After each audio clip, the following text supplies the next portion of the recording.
స్వయంగా మీరు మీ జీవితాన్ని చూసుకోండి. మీ అమూల్యమైన వస్తువు ఏదైనా కింద పడిపోయిందంటే దాన్ని పైకి ఎలా తీస్తారు? ఆ వస్తువుని తీసుకోవాలంటే మీరు కిందకి వంగాల్సి ఉంటుంది. పెద్దల ఆశీర్వాదం తీసుకోవాలంటే ఎలా తీసుకుంటారు? మీరు తల వంచి వారి ఆశీర్వాదం తీసుకోవాల్సి ఉంటుంది, అవునా?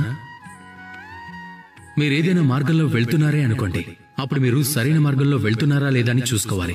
మీ పాదాలకి ఏ ముళ్ళు గుచ్చుకోకుండా దాన్ని ఎలా చూస్తారు? మీరు తప్పకుండా తలంచి కిందకి చూడాల్సిందే. దాని అర్థం ఏమిటి? అర్థం చాలా సులభం. ప్రతిసారి తగ్గటం అంటే అస్సలు తప్పు కాదు. గౌరవాన్ని పోగొట్టుకోవటం అయితే అస్సలు కానే కాదు.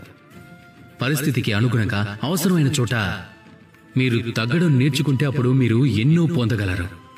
జ్ఞానం, గౌరవం, గుణం, విశ్వాసం. కాబట్టి అవసరానికి పరిస్థితికి తగ్గట్టు తగ్గడం నేర్చుకోండి. అందులో ఎలాంటి తప్పు లేదు.